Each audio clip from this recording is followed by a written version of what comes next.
So it's astounding what you mentioned a few minutes ago regarding the third down efficiency or lack thereof and the red zone efficiency or lack thereof, because this team has basically scored in the 60s in regards to offensive just points on the scoreboard of the 129 or 130 FBS teams of the last few years. The offense has generated anything and just about everything on big plays. It's been hit or miss. The consistency and continuity in the offense has been almost non-existent. It's been a couple handfuls of big plays that have put points on the scoreboard. But if you and you need that to be a prolific offense. You still need the big plays. You need those, but to be able to maintain drives and move the sticks and convert, just as you mentioned, not even at a high rate. If you could just be mediocre at it this year, coming up in 2020, with everything else that the team has brought to the table in regards to the big play, you're scoring 12 to 15 points more per game, probably. I mean, hopefully, even more. Miami scored, 25? Yeah, 25. Okay, I mean, 15 points more is 40. So, I mean, that's a lot. But hey, why not? Why not put up big crooked numbers? You know what I mean? Hurricane Lloyd, appreciate that. But there has to be, and we've been beating our head against a wall. It has been really, the big plays have been singular efforts. It's really just been a guy who is more talented than the guy across from him making a play. If you think back to Amon Richards, if you think to KJ Osborne in the Pittsburgh game, you think to DJ Dallas on those long touchdown runs he had this year, you think to Brevin Jordan, you think to a few other guys in recent past. It's really just been, we have NFL type talent because Miami does. And those guys go and make a play 1-on-1 or 1-on-2 or 1-on-3 because they're those dudes, and you're able to hit a long play because they have that ability. But yeah, it's been a grind for a while to put points on the scoreboard. So, got a question here from Tony Kidd. Can you ask Cam, does he think the Alonzo Highsmith situation is 100% completely over regarding him returning to the U?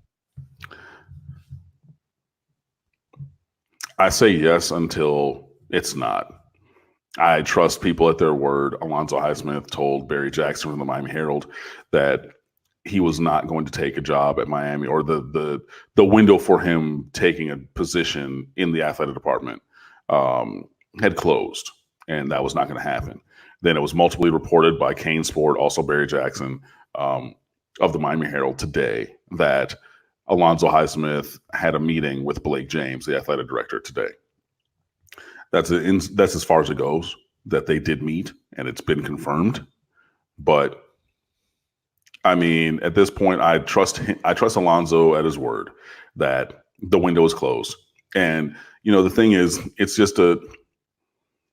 it comes down to what you want the structure of the athletic department to be. If you want someone who is on par with the athletic director, that's not going to happen. You're not going to have co-ADs. And Blake James is going to push back on that.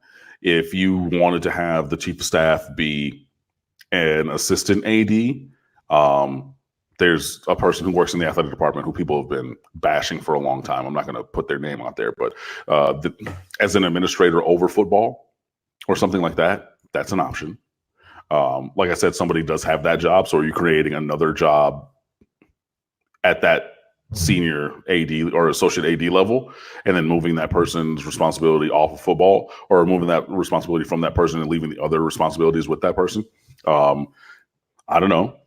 And if you're one of those people at the associate AD level, I'm pushing back on that. If you have that juice, Manny Diaz is pushing back on that because the structure of the athletic department now is his boss is the athletic director with no middle manager. But you want to put a middle manager in there now? No, as head coach, I'm going to push back on that because I don't want that. You know what I mean? And you're not going to have, and the other option would be to have Alonzo Highsmith with a position on staff that is under the supervision of the head coach, so that he could work in Miami, but then he answers to Manny Diaz about things. Because again, Manny Diaz is not going to be there for accepting of a peer level or superior level person. So then you're going to put Alonzo Highsmith in a direct report position where he reports to Manny Diaz. Is that something that he's going to, who a longtime NFL executive is going to come and then do that and then have to answer to a college coach that's, not Nick Saban or anything, you know what I mean? So there's negatives on every side. You can see positives, like Alonzo Highsmith is a talent evaluator par excellence, and has been for many, many years. He knows the structure of of many winning organizations, and could impact the University of Miami athletic department and football program to go in a positive direction there. You can make the case on either side. I'm just going to take him at his word that the window is closed, and that's it until it's not.